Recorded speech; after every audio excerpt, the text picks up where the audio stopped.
আসসালামু আলাইকুম এভরিওয়ান, সবাইকে স্বাগতম জানাই আজকের ফিজিক্স 2 ক্লাসে। সো সবাই কেমন আছো? সবাই দ্রুত কমেন্ট করো আমাদেরকে।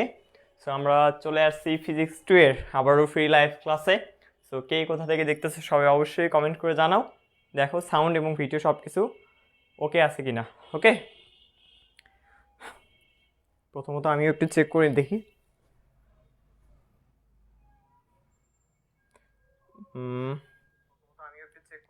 ওকে, সব কিছুই ঠিকঠাক আছে। সো আই থিঙ্ক সবাই ক্লাসে জয়েন করে ফেলো দ্রুত। আমি কিন্তু শীতকাল আসছে, হয়তো অনেকেই শীতকালে আমার আর কি দেখছিলাম, পোশাক আশাক দেখছিলাম, এখন কিন্তু আবার সেম পোশাকে চলে আসছি। ঠিক আছে, ঠান্ডা। অনেকেই হয়তো আমার এই পোশাকে ক্লাস দেখছো, কিন্তু তারা হয়তো বড় ভাই বলতে বলে। আসলে তোমরা দেখছো কিনা জানি না, তবে বড় ভাইটা কিন্তু আমাকে এই পোশাকে সচরাচর ক্লাস দেখছিল।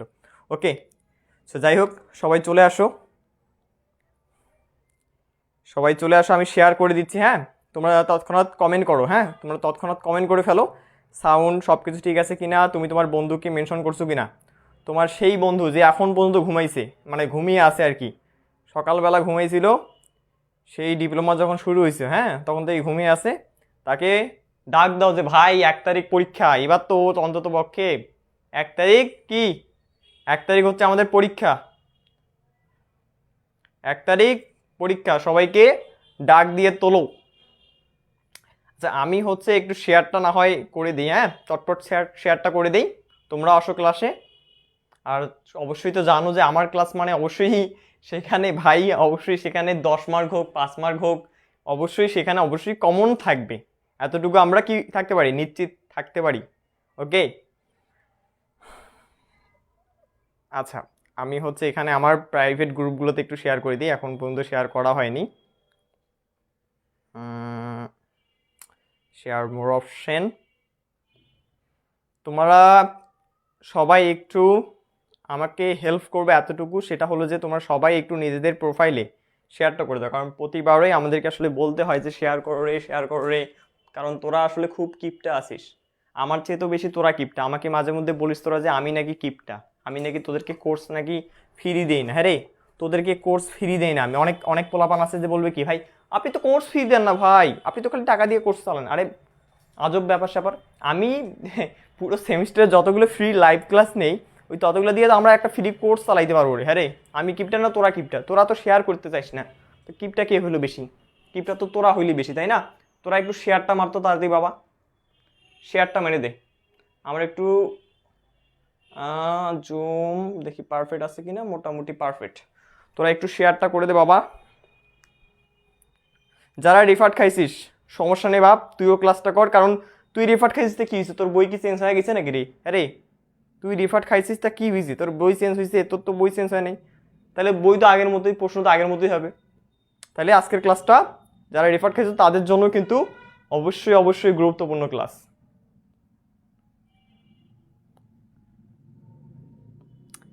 হ্যাঁ, তা এখন আসি কমেন্টে আসি।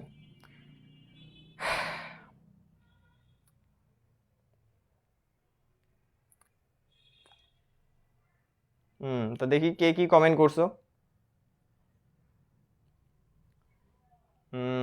অলরেডি 81 জন চলে আসছে, বাবা বাহ, বাহ বাহ বাহ বাহ বাহ বাহ। আরে তোরা আসলে মানুষ হবি না, তোদেরকে মানুষ করতে পারলাম না আমি, 3 বছর থেকে ক্লাস নিচ্ছে, হ্যাঁ তাও তোরা মানুষ হলি না, তোরা মানুষ হলি না কেন ভাই? মানুষ হলাম না কেন? কারণ তোরা চলে আসছিস, প্রায় 100 জন আসি গেছিস, কিন্তু শেয়ার করছিস খালি 11টা। কে তোরা এত কিপটে কেন রে ভাই, তোরা এত কিপটে কেন? একটু শেয়ারটা মার না। আহ আহ।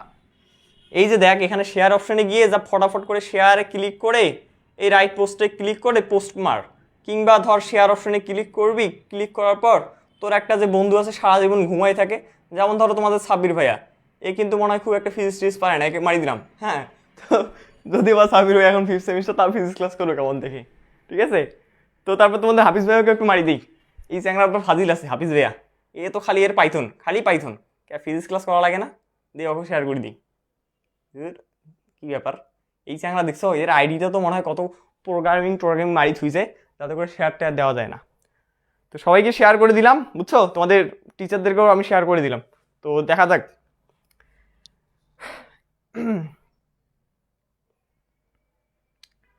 আরে এত ফ্রি দিলে কেমনে হয় ভাই?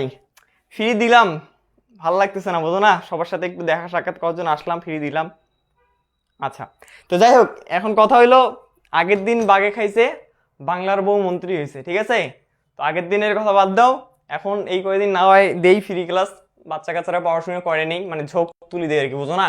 এখন ফ্রি ক্লাস দিলে তো আর সবাই পড়তে পারতেছে। যেমন আজকে আমি করাবো হলো 12 অধ্যায়। এখন ও 12 অধ্যায় করছে, আরো তো আছে প্রায়, তোমার মনে করো যে বাকি 13টা অধ্যায় 14টা অধ্যায়, ওগুলো কই থেকে পড়বে ভাই? তাই না? ও তাও একটু মানে পড়াশোনার মাঝে ইন্টারেস্ট ফিল করার জন্য আসলে এই ফ্রি লাইভ ক্লাসগুলো তাদেরকে দেওয়া হয় আর কি, বিশেষ করে আর কি। তো যাই হোক, আজকে আমরা যেটা শুরু করবো আর কি ফিজিক্সের, খুবই ইম্পর্টেন্ট। আমি আমি আচ্ছা, তোমাকে আমাকে একটু কমেন্ট করে একটু জানাও তো, তোমাদের আমি ফিজিক্সের নোট কিন্তু দিয়েছি। আরেকটা বিষয় সেটা হলো যে তোমাদের ফিজিক্সে আমি রচনামূলকের 100% কমন রচনামূলক কিলো কি দাগাই দিছি কিনা বা লিখে দিয়েছি কিনা, সেই ক্লাসে আমাকে একটু বলবা। তোমরা একটু সবাই আমাকে একটু কমেন্ট করে জানাও তো যে আমি ফিজিক্সে 100%, 1%ও কম না, 100% রচনামূলকের যে সাজেশনটা সেটা দিয়েছি কিনা।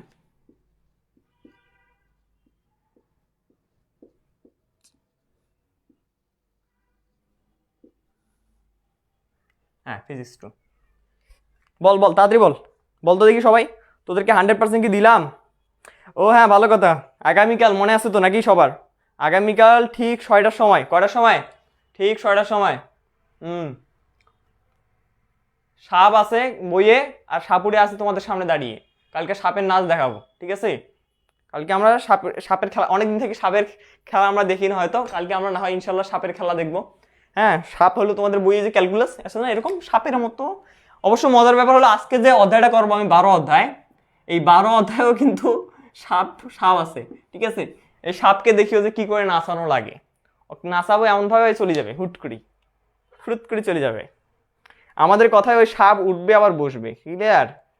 তো যাই হোক, আমি তাহলে তোমাদেরকে অবশ্যই নোটটা দিয়েছি, সবাই যেহেতু সম্মতি দিয়েছে যে হ্যাঁ ভাইয়া দিছেন, okay thank you. Okay thank you. Already 100 জন চলে আসছো, কিন্তু কথা হচ্ছে যে সবাই শেয়ারটা করেন, এটা হলো মনে দুঃখ। যাই হোক ভাইয়া, বেসিক ইলেকট্রিসিটি আর কেমিস্ট্রি কিছু ব্যবস্থা করেন। ক্যারে বেসিক ইলেকট্রিসিটি আর কেমিস্ট্রির কি হলো? আচ্ছা হোক, যা যা যা যা, তোদের জন্য না হয় আমি ইয়া করে দিলাম, যা। বেসিক ইলেকট্রিসিটি না হয় একদিন মেগা ক্লাস দিয়ে দেবো, সমস্যা নেই, চিন্তা করিস না। মেগা ক্লাস তো আসতেছে, এখনো তো মেগা ক্লাস শুরুই করিনি। তো মেগা ক্লাস আসলে না হয় বেসিক ইলেকট্রিসিটি একটা মেগা ক্লাস দিয়ে দেবো, ঠিক আছে?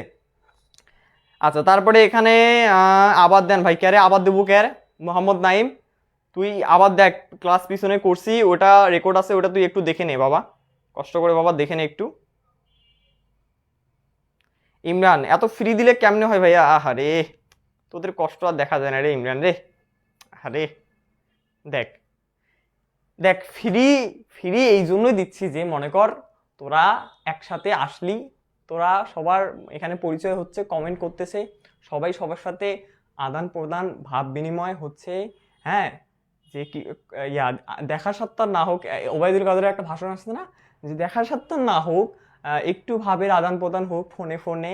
হ্যাঁ, ওবায়দুল কাদেরের মতো করে আর কি বলতেছি, সেই জন্য আর কি সবাইকে একসাথে নিয়ে আসতেছি এখন আর কি, সবাই যাতে যারা আর কি এখনো বর্তমানে ঘুম থেকে ওঠেনি আর কি, মানে পড়াশোনা কিভাবে শুরু করবে, ভাই কি পড়বো না পড়বো, ফিজিক্স পড়বো না ম্যাথ পড়বো, ক্যালকুলাস বুঝি না, ওটা বুঝি না, এই বিষয়গুলো তাদেরকে একটু মানে আভাস দেওয়ার জন্য ফ্রি ক্লাসগুলো নেওয়া হচ্ছে। এমনিতে দেখা গেল যে সাপোজ এই ফিজিক্স 2 এর যে আমি 12 অধ্যায়টা নেবো, এটার লেকচার ইউটিউবে অনেক আছে, ইউটিউবে কি আছে, অনেক আছে, কিন্তু কথা হচ্ছে যে এই লেকচারটার ভিতরে যে একটা মজা আছে, পড়ার যে মজাটা, সেই মজাটা কিন্তু ইউটিউবে কোথাও নাই।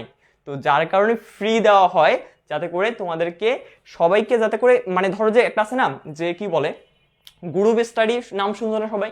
তো গ্রুপ স্টাডি যাতে হয় সেই জন্য কিন্তু এই লাইভ ক্লাস গ্রুপ মাঝে মধ্যে আমাকে ফ্রি দিতে হয়, যাতে করে সবাই তোমার গ্রুপ স্টাডি করতে পারে। এখন দেখো আমার লাইভে কিন্তু, আরে থাম, লং মাস টু নীরব ভাই না, শুন আগে কথা। এখন আমার লাইভে কয়জন আছে দেখ, 104 জন বা 100-র উপরে আছে। এখন কথা হচ্ছে 100 জন আসিস সবাই, তোরা সবাই মিলে এখন ক্লাসটা দেখবি, সবাই কিন্তু আসিস। এখন দেখা যায় যে আমি যখন দেখবো যে আমার ক্লাসে 100 জন, ধর আমি স্টুডেন্ট, আমি স্টুডেন্ট, আমি ক্লাস দেখবো, তো আমি দেখতেছি যে আমার আমি বাদেও 100 জন ক্লাস করতেছে আমার লাইভে, তার মানে কি ওরা 100 জন ফিজিক্স 2 পড়ার জন্য ক্লাস করতেছে।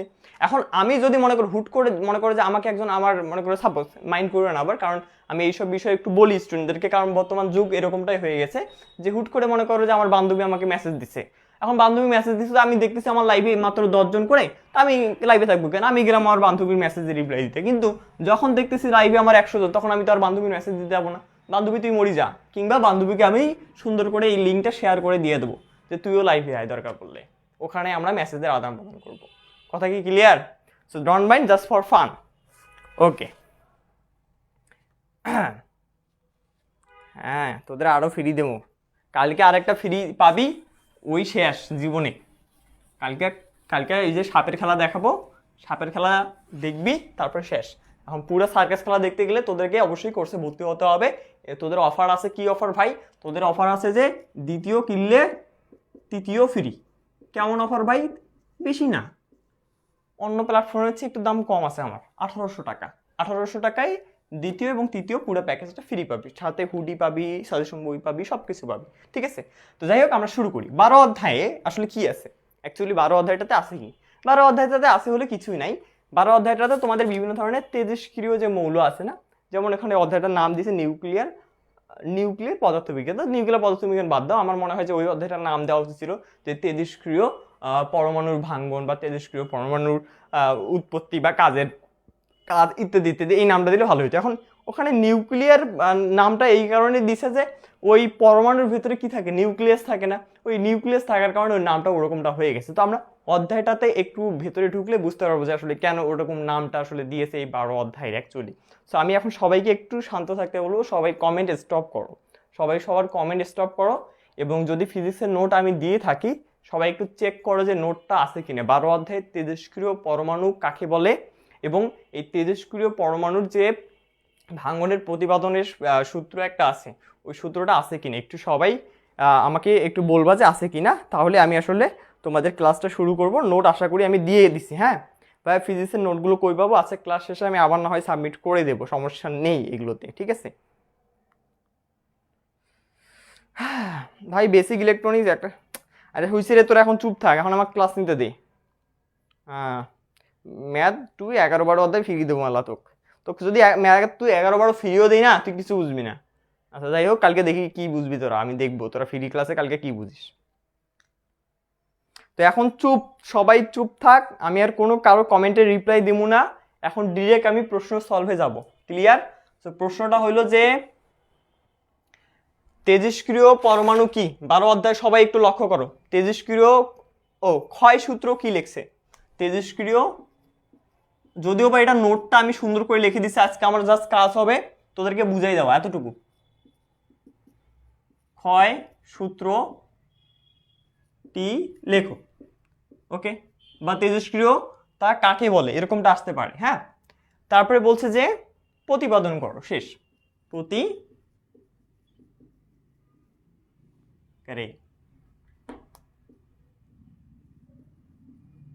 হ্যাঁ, এই কোশ্চেনটা এভাবে আসতে পারে বা আরেকটা ভাবে আসতে পারে। আমি আরেকটা একটু দেখাই যে এটা বা এভাবে আসতে পারে যে দেখাও যে, এবং আমি তোমাদেরকে বলে দেই যে এই কোশ্চেনটা আসার রেট হচ্ছে প্রায় 100%, বলা যাবে। কিন্তু এইটাতে একটা জিনিস মানে বাধা দিবে, সেটা হলো যে একটু পরে লিখতেছি না হয়, দেখাও যে তোদের n = n0 e ইনভার্স এটা দেখাতে হবে, তাই না? এটাই তো আছে, হ্যাঁ এটা দেখাতে হবে। এখন আমি বাধার কথা বললাম কেন? কারণ আরেকটা প্রমাণ আছে, সেটা হলো E = mc²। তোমরা বিভিন্ন ইউটিউব চ্যানেলে দেখবা যে এই E = mc² এই প্রমাণটা অনেক ছোট্ট করে দেওয়া আছে। কি করে দেওয়া আছে? অনেক ছোট্ট করে দেওয়া আছে। তোমাদের টিচার যখন খাতা কাটবে তখন তোমাদেরকে সুন্দর করে ছোট্ট করে একটা মার্ক দিয়ে দিবে, 8-এর জায়গায় 4 মার্ক দিবে বা 5 মার্ক দিবে। কিন্তু এই E = mc² প্রমাণটাও লিখতে হবে একটু বড় করে। এবং আমি বলে দিই যে হয় এইটা নয়তো এইটা। আসার রেটের যদি কথা বলি তাহলে এইটা আসার রেটটা একটু বেশি, এটাও আসবে কিন্তু এইটা একটু কম, কিন্তু এইটা একটু বেশি পাওয়ারফুল। তো কারণ সবাই জানো যে E = mc², এটা আইনস্টাইনের অনেক আগে থেকে একটা বিখ্যাত কি সূত্র বলা চলে। ওকে, ওয়েল, সো সব কয়টা আশা করি চুপ হয়ে গেছিস কমেন্টে। এখন আমি বাকি কাজ শুরু করে দিই। আচ্ছা, তাহলে এখন কি করবেন ভাইয়া? তেজস্ক্রিয় ক্ষয় সূত্রটি লিখতে বলছে, কিন্তু কথা হচ্ছে ভাই তেজস্ক্রিয় ক্ষয় সূত্র দ্বারা কি বোঝাচ্ছে আসলে? আচ্ছা, আমরা যদি একটা জিনিস এখানে পড়ি, বাংলা পড়ি, আসলে বাংলা জিনিস পড়ে ভাই, এত ফিজিক্সে যাবো না, আগে বাংলা শিখি, তাই না? তেজস্ক্রিয় ক্ষয় সূত্র লেখো। আমরা আগে কেমিস্ট্রি বইয়ে পড়ছিলাম যে তেজস্ক্রিয় পরমাণু কাকে বলে, তাই না? পড়ছিলাম না? তো এই যে ক্ষয় কথাটা আছে, এই ক্ষয় মানে কি? ক্ষয় মানে হচ্ছে ভাইয়া একটা বড় জিনিস আছে এরকম, সেই বড় জিনিসটা এরকম হয়েছে, এরকম হয়েছে, এরকম হয়েছে, এরকম এরকম হইতে মানে বড় থেকে এরকম কি হচ্ছে, আস্তে আস্তে ছোট হয়ে যাচ্ছে, এটাকে বলা হচ্ছে ক্ষয়। তার মানে বোঝা গেল যে ভাইয়া একটা মৌল হবে বা একটা যে কোনো একটা মৌল হতে পারে যেখান থেকে তেজস্ক্রিয়তা বের হবে, রশ্মি বের হবে, সেই মৌলটা আস্তে আস্তে কি হবে, ক্ষয় হতে থাকবে। তার মানে ক্ষয় হতে থাকবে এবং তার তেজস্ক্রিয়তার মাধ্যমে তার শক্তিগুলো কি করবে, তার বিকিরিত করবে। অর্থাৎ এই পুরোপুরি এখানে যে সূত্রটার কথা বলা হচ্ছে, এই সূত্রটা পুরোপুরি আমাদের হচ্ছে পাবনার রূপপুর বিদ্যুৎ কেন্দ্রে সাধারণত ব্যবহার করা হচ্ছে। অর্থাৎ পাবনার রূপপুর বিদ্যুৎ কেন্দ্রে সাধারণত কি হয় বলো দেখি।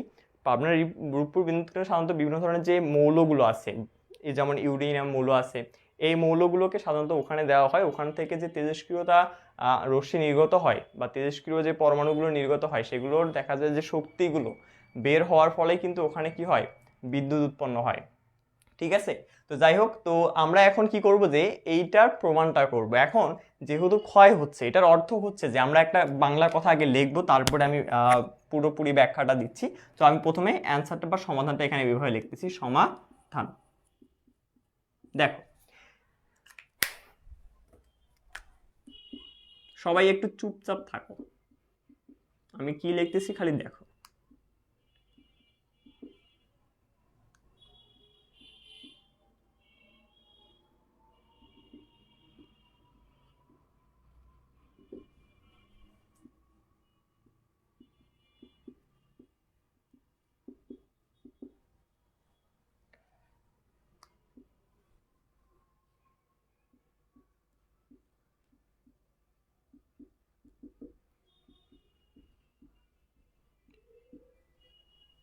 সবাই চুপচাপ একটু খালি দেখতে থাকো।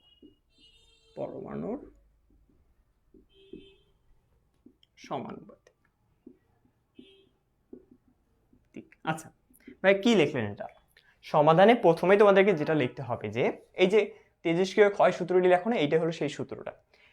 যে কোনো মুহূর্তে তেজস্ক্রিয় পরমাণু, তেজস্ক্রিয় পরমাণু যে কোনো কিছু হতে পারে, যেমন আমি ইউরেনিয়ামের কথা বললাম, তেজস্ক্রিয় পরমাণুর ভাঙনের হার, এই যে পরমাণুটা থাকবে সেই পরমাণুটার ভাঙনের হার ওই সময়ে, যে সময় সে ভাঙতেছে ওই সময় উপস্থিত, সেখানে উপস্থিত অক্ষতে যে পরমাণুগুলো থাকবে সেগুলো সমানুপাতিক হবে। ভাই কিচ্ছু বুঝিনি, কোনো ব্যাপার না। দেখ, মনে কর সাপোজ তোর কাছে একটা এরকম একটা পরমাণু আছে, এটা হচ্ছে মনে কর তেজস্ক্রিয় পরমাণু। এখন এটার নাম কি হবে সেটা আমাদের জানার কোনো দরকার নেই। এখন এই তেজস্ক্রিয় পরমাণুটা কি হবে, ভাঙবে। তেজস্ক্রিয় পরমাণুটা কি হবে, ভাঙবে বা ক্ষুদ্র হবে। তো আমি ধরে নিলাম যে এইটা প্রথম অবস্থায় যেহেতু এরকম বড় আকারে আছে, সো এটাকে আমরা সাধারণত এন দিলাম নাম। ঠিক আছে, এই তেজস্ক্রিয় পরমাণুটার প্রথম অবস্থায় নাম দিলাম কি, এন। এবং যখন সে ভাঙবে তখন কি হবে, সে ক্ষুদ্র হবে কিনা বলো দেখি। ভাঙার পর তো এরকম সে কি হবে, এই যে এরকম ছোট ছোট ক্ষুদ্রে পরিণত হবে। তাহলে এখন আমরা একে চিহ্নিত করব হচ্ছে ডিএন দ্বারা, মানে কি ক্ষুদ্র। এই যে ডি দ্বারা কি বোঝায় শব্দ, ডিফারেন্সিয়েশন মানে আমরা বুঝি কিন্তু যে ক্ষুদ্র করা, তাই না? তো এই যে আমরা ডিএন করলাম, তাহলে আমাদের এখানে কি বলছে দেখো তো ভাই, আমাদের এখানে বলছে তো যে কোনো মুহূর্তে, মানে যে কোনো সময়, যে কোনো সময় তেজস্ক্রিয় পরমাণু, এই যে তেজস্ক্রিয় পরমাণু, তেজস্ক্রিয় পরমাণুর কি বলছে, ভাঙ্গনের হার। অর্থাৎ এই যে আমার ভাঙ্গনটা হচ্ছে, কে ভাঙতেছে, ডিএন পরমাণু, ডিএন পরিমাণ কি পরমাণু ভাঙতেছে।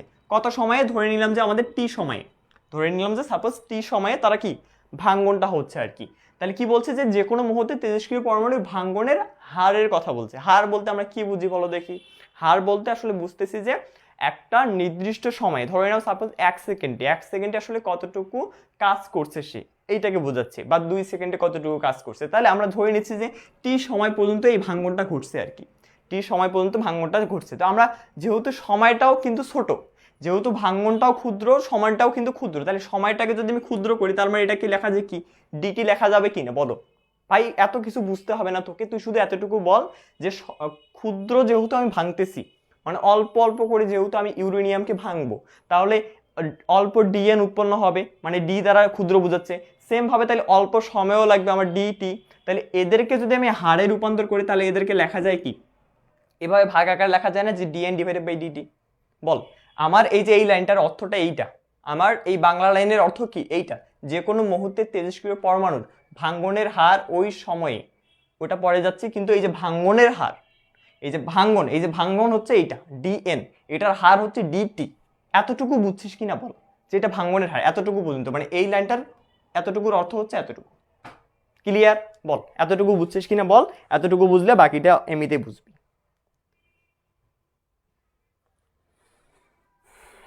এতটুকু বুঝছো রে?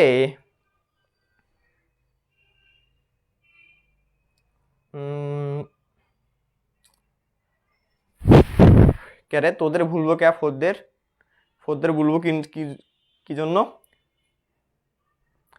ফোরদের তো অ্যাকচুয়ালি আমার সিভিলের শুধু ক্লাস আছে, আমি তো সিভিলের ক্লাস নেই। যেমন সিভিলের কালকে আছে মেগা ক্লাস, ওদের এস্টিমেটিং, তবে ওগুলো পেইড মেগা ক্লাস, তোমাদের ওগুলো দেখা মানে দেখা যায় না, অদৃশ্যমান মেগা ক্লাস। এ ডান মানে ডি, সি মানে ক্লিয়ার, দুটার একটা লেখ, ডিসি দুটার একটা লেখ।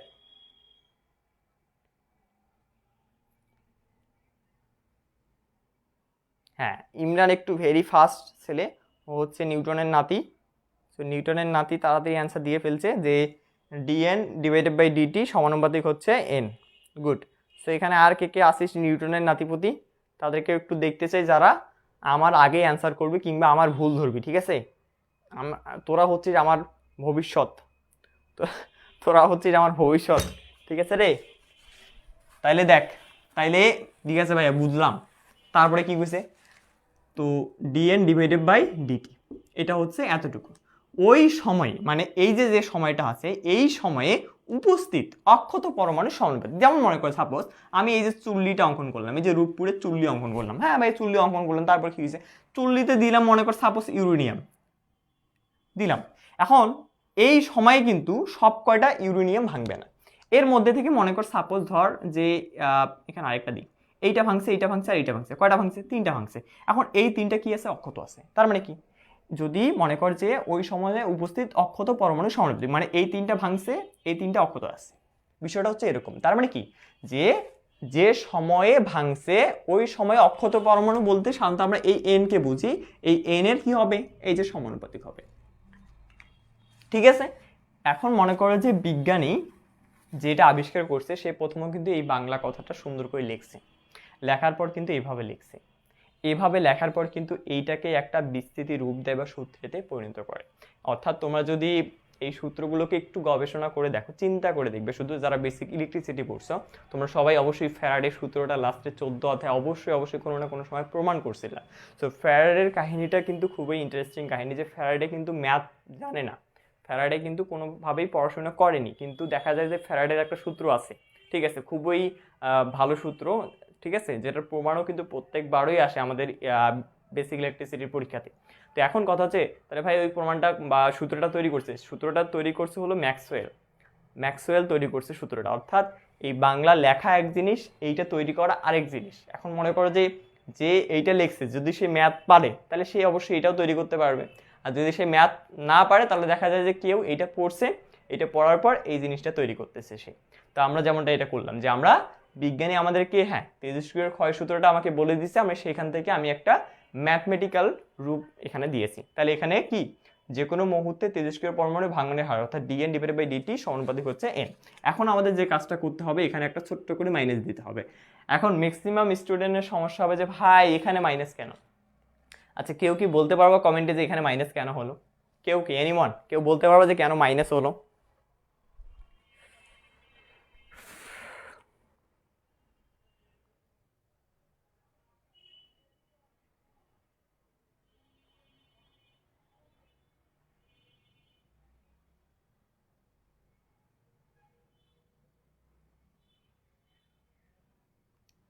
ভাই মাইনাস কেন হলো? সাথে পুরো মানু, হ্যাঁ হ্যাঁ ভেরি গুড, এটা কে বললো? আহ, অন্তর সময়ের সাথে সাথে মানটা কমে যাচ্ছে, ভেরি গুড। ও কিন্তু সঠিক অ্যান্সারটা একেবারে দিয়ে ফেলছে। দেখো ও কি বলছে যে এখানে মাইনাসটা কেন হচ্ছে আমি বলে দিই। আমার এইটা হচ্ছে কি অক্ষত পরমাণু, আর এইটা হচ্ছে কিন্তু ভাঙ্গন, অর্থাৎ এই অক্ষত পরমাণুটা কিন্তু সময়ের সাথে সাথে আমি যত লাইন বাড়াবো তত কিন্তু এটা কমতে থাকবে, যার কারণে কমার জন্যই কিন্তু এখানে একটা মাইনাস ব্যবহার করা হচ্ছে, বুঝছো এটা? তো এখন এইটা কিন্তু মনে রাখবে যে এখানে অবশ্যই অবশ্যই তোমাকে মাইনাস দিতে হবে, এটা কারণ সময়ের সাথে সাথে এটা ভাঙতেছে, মানে এটা ক্ষুদ্র হতেই থাকবে। তো এর পরের লাইনটাতে আমরা আসি। এর পরের লাইনটাতে আমরা যেটা করতে পারি, আমরা এই সমানুপাতিকটা উঠাই দিয়ে একটা হচ্ছে ধ্রুবক ব্যবহার করবো, সেটা হলো ডেল। এখন তোমরা অনেকেই কোশ্চিন করতে পারবা যে ভাই এই যে ধ্রুবকটা এখানে যে ডেল ব্যবহার করছে এই ডেলটা কেন নিছি? এখন মনে করো সাপোজ তুমি একটা সূত্র প্রুফ করবা, একটা সূত্র প্রুফ করবে। এই সূত্র প্রুফের ক্ষেত্রে দেখা যায় এরকম যদি সমানুপাতিক থাকে কিংবা ব্যস্তানুপাতিক থাকে, তো এগুলোর পরিবর্তে কিন্তু বিভিন্ন ধরনের ধ্রুবক ইউজ করা হয়। এখন কোনো কোনো ক্ষেত্রে ধ্রুবকটা এর সাথে গুণ করা হয়, আবার কোনো কোনো ক্ষেত্রে ওই ধ্রুবকটা এর সাথে আবার ভাগও করা হয়। এখন কখন ভাগ কখন গুণ এইটা কিন্তু ডিপেন্ড করতেছে যে বিজ্ঞানীটা এটা প্রুফ করতেছে তার উপর, অর্থাৎ সে কিন্তু পরীক্ষা নিরীক্ষা করে, এভাবে গাণিতিক্যাল পরীক্ষা নিরীক্ষা না, ও হচ্ছে বিভিন্ন ধরনের মনে করে যে এক্সপেরিমেন্ট, সেটা হচ্ছে বাস্তবিক এক্সপেরিমেন্ট বা প্র্যাকটিক্যাল করে হচ্ছে যেটা পাইছে ধ্রুবক সেটাকে এর সাথে গুণ যদি করতে হয় তাহলে গুণ করছে, ভাগ যদি করতে হয় ভাগ করছে। যেমন আমরা এখন কি করতেছি, এটা ডেলের সাথে এনটা গুণ করতেছি, সিম্পল, ঠিক আছে। তো এরপর আমরা একটা কাজ করতে পারি যে আমাদের এই মাইনাসটা খুব ঝামেলা করবে, আমরা এই মাইনাসটা এখানে না রেখে আমরা হচ্ছে মাইনাসটা এখানে পার করে দেব। এরপর আমরা যেটা কাজ করতে পারি সেটা হলো যে আমরা সবাই এখন একটু ক্যালকুলাসের জগতে ফিরে যাব। ক্যালকুলাসে কিন্তু তোমাদেরকে একটা জিনিস খুব ভালো করে আমি শিখাই, সেটা হলো যে এই যে এন যেটা আছে এই নিচেও কিন্তু এন থাকাটা আবশ্যক। মানে বিষয়টা হচ্ছে ঠিক এরকম যে যদি মনে করো তোমার এখানে ডি ডিএক্স থাকে, যদি কি থাকে ডি ডিএক্স থাকে, তাহলে তুমি কি ওয়াই কে ডিফারেন্সিয়েশন করতে পারবা? বলো আমাকে একটা উত্তর দাও। যদি এখানে ডি ডিএক্স থাকে, যারা ক্যালকুলাস, সবার তো এখন ক্যালকুলাস আছে, তো ডি ডিএক্স যদি থাকে তাহলে কি তুমি ওয়াই কে ডিফারেন্সিয়েশন করতে পারবা? কখনোই না, কখনোই না। নিচে কি দেখা যায়? কখনোই না। আচ্ছা সরি, এক্সট্রিমলি সরি, ওকে একটু ছোট করে নিচ্ছি।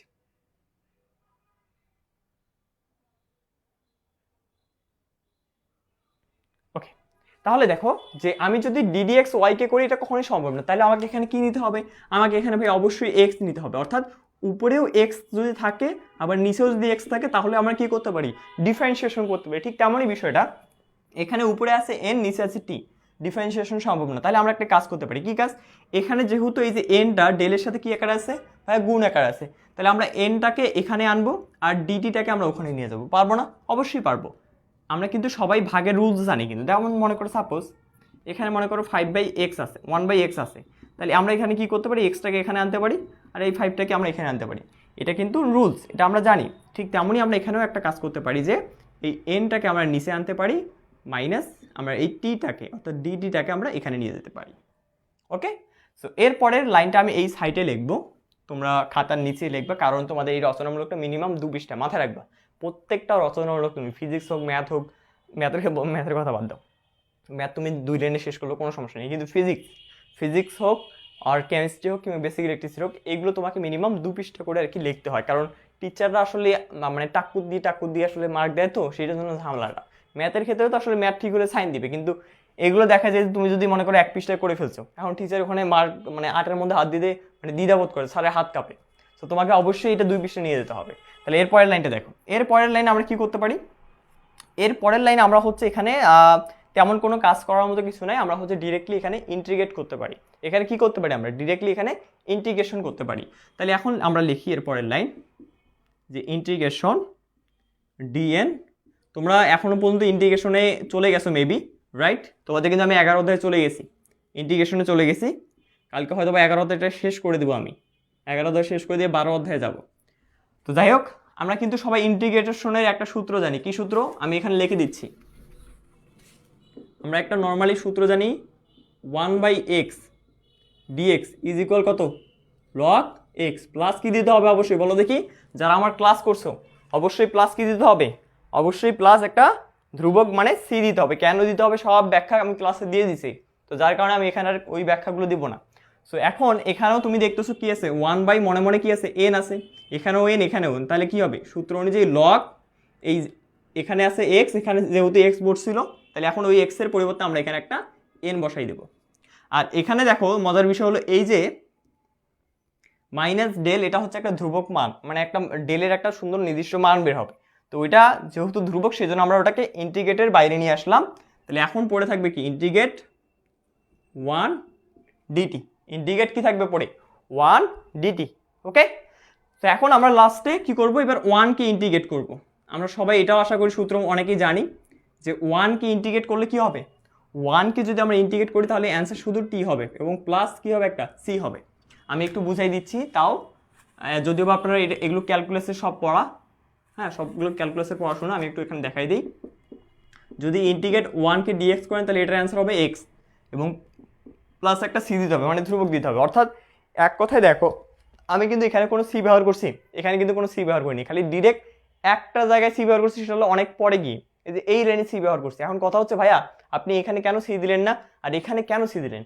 শুধু একটা জিনিস মনে রাখবা, যখন এই সাপ বাবাজি আমার কাছে থাকবে না তখনই আমি এই সিটা ব্যবহার করব, তার আগে আমি একটা সিও ব্যবহার করব না। আমি আবার বলতেছি, যখনই তোমার অঙ্ক থেকে সেটা লেফট সাইড হোক কিংবা রাইট সাইড হোক এই সাপের মতো চিহ্নটা উঠে যাবে একেবারের জন্য, তখনই তুমি এখানে একটা করে সি ব্যবহার করবা। সো এতটুকু পর্যন্ত সবাই বুঝছো কিনা একটু আমাকে ডান লেখো। এরপর আমরা হচ্ছে এটাকে একটা সমীকরণ দেব, ঠিক আছে?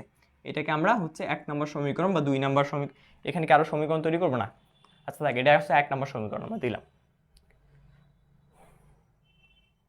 এটাকে আমরা 1 নম্বর সমীকরণ দিলাম। এগুলো দেখো, এগুলোকে যদি আমি বলি এক কথায় ভাই খুব হার্ড, আবার আমি তো এক কথায় বলি এটা খুবই ইজি ম্যাথ। কারণ তোমার একটু মানে তোমরা কিন্তু এখন এমন একটা সময় আছে, আমি কিন্তু বর্তমানে 11-12তে আছি, ঠিক আছে? সো 11-12 যারা করছো আমার ক্লাস, 11 যারা করলে সেদিন আমার ক্লাস, সবাই দেখতে পারছো আসলে ম্যাথগুলো কতটা ইজি ছিল। সো 11-12 শেষ করার পর এইটা তোমার কাছে কিছুই না, এটা জাস্ট পানি। মানে তোমাকে দিল, তুমি জাস্ট ডিফারেন্সিয়েশন করে দিলে হয়ে গেল কাজ, ঠিক আছে? মানে সহজ, অর্থাৎ মনে হবে যে 1 থেকে 100 পর্যন্ত যোগ করতে দিচ্ছে আমাকে, এমন অঙ্ক। তো যাই হোক, এত কিছু বুঝছো কিনা এটা বলো আগে, এত দূর বন্ধু বুঝছো কিনা? যারা মানে এই যে কম বোঝো তারা একটু আমাকে আগে মানে একটু কমেন্ট করবো, বা যদি আমি তোমাদের কমেন্টটা দেখার সুযোগ না হয় আমার, তাহলে আমাকে বারবার বলবা যে ভাইয়া বুঝি নাই, ভাইয়া বুঝি নাই, ভাইয়া বুঝি নাই, ঠিক আছে? তো আমি তোমাদের কমেন্টটা তাহলে পড়তে পারবো, কারণ এখানে অনেকের কমেন্টের ভিড়ে কিছু দেখা যাবে না। হ্যাঁ, আচ্ছা, যারা এই যে বুঝতে পারতেছো না তাদের সমস্যা হলো ভাই একটা জায়গায়, আমি এখানে এমন কোনো কথা বলতেছি না যে খুব হার্ডলি হয়ে বলতেছি, প্রবলেমটা একটা জায়গায় যে ভাই আমরা এই যে সাপগুলো বুঝতেছি না, এই যে 1/n থেকে যে লগ ই এটা আবার কই থেকে আসলো এগুলো বুঝতেছি না। কারণ এগুলো ভাই অনেক আগের পড়াশোনা, তোমাদের কিন্তু ক্যালকুলাসটা এই জন্যই দিছে। তুমি যদি আজকে ক্যালকুলাসটাকে অবহেলা করতেছো না, তোমার এই পুরা মানে কি বলবো, ইঞ্জিনিয়ারিং যতগুলো সাবজেক্ট আছে, যতগুলো এরকম প্রমাণ আছে, সবগুলো প্রমাণেই আমাদের কিন্তু কি আছে, সবগুলো প্রমাণেই কিন্তু আমাদের এই যে সাপের মতো চিহ্নটা আছে। তো আমি এই জিনিসটা একটু মিশাই দেবো, নোট আমি দিয়ে দেবো। হ্যাঁ, নোট লাগবে না আপাতত করতে। এখন আমরা একটা কাজ করব। কি কাজ ভাই? এখন আমরা এখানে একটা জিনিস ধরবো, এখানে আচ্ছা ধরি, সরি, একটা জিনিস ধরবো এর পরের লাইন ধরি। এখানে টি এর মান মনে করো শুরুর দিকে, মানে শুরু করছি আমি বিক্রিয়া ঘটানো শুরু করছি, শুরুর দিকে টি এর মানটা কত? 0 না? হ্যাঁ ভাই 0। আবার শুরুর দিকে যে এন এর মানটাকে ধরলাম আমরা এন নট। এন নট মানে কি ভাইয়া? এন নট হচ্ছে প্রাথমিক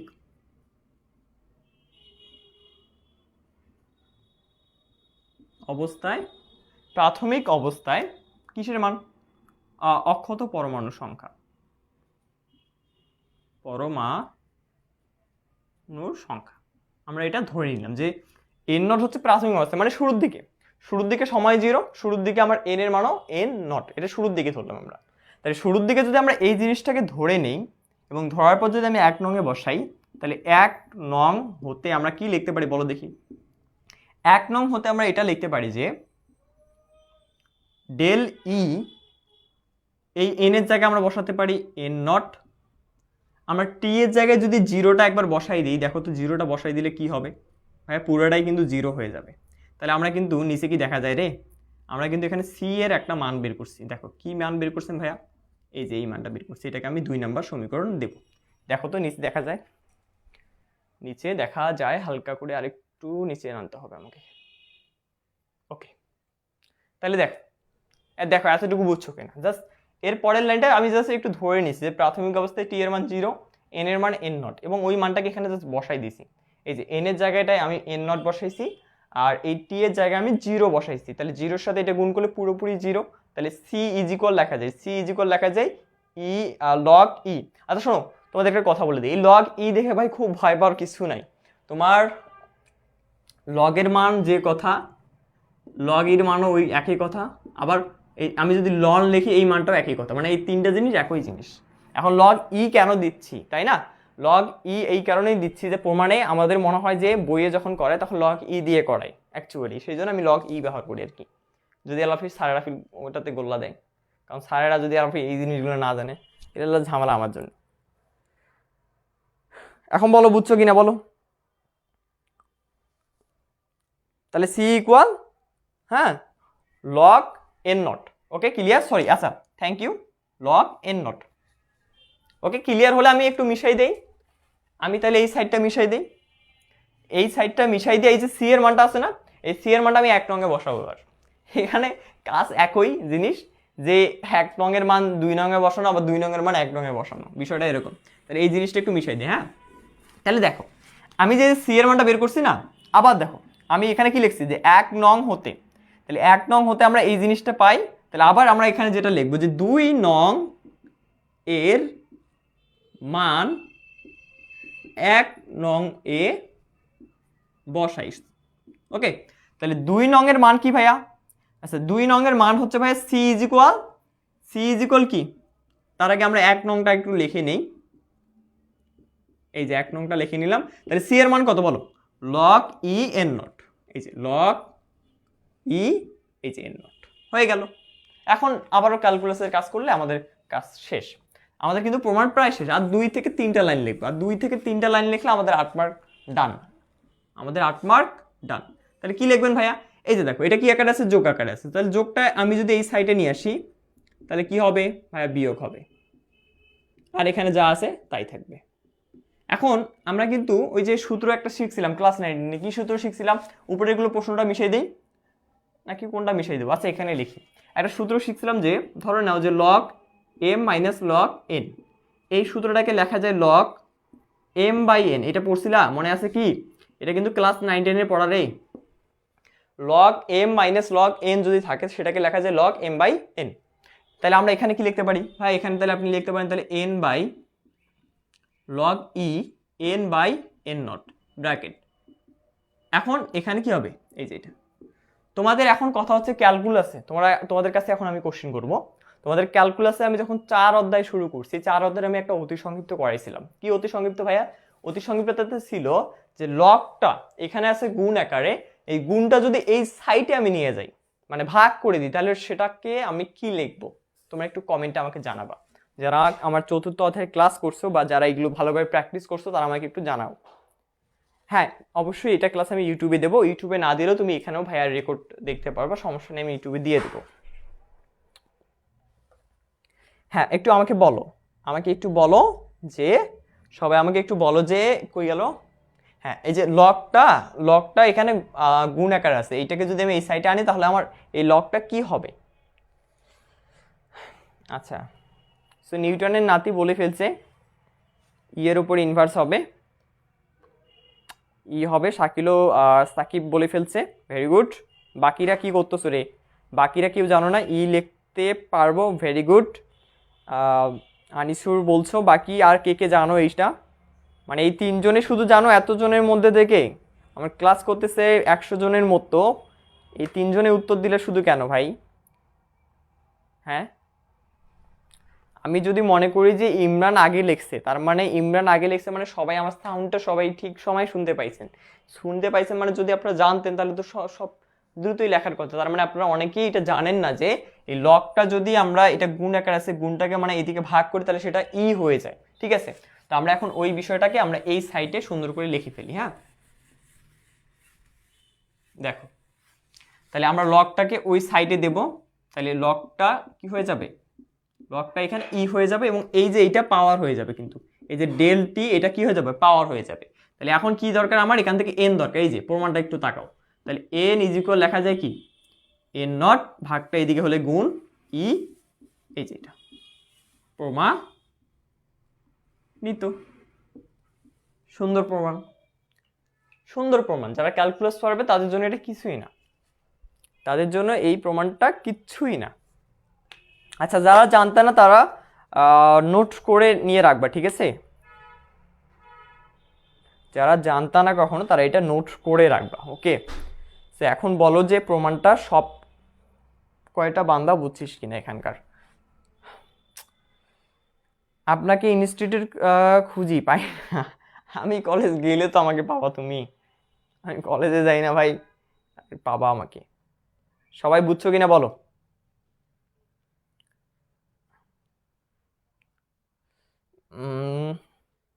আচ্ছা, এরা ক্লাসের সময় কি জন্য এরা হচ্ছে আমাকে সালাম দেয়?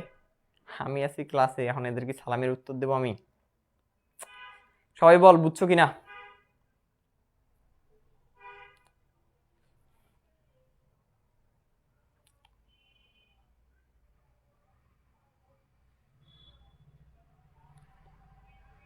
না না না।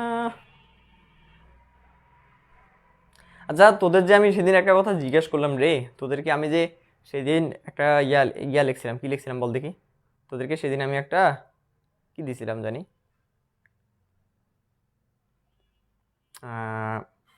9টা বাজে।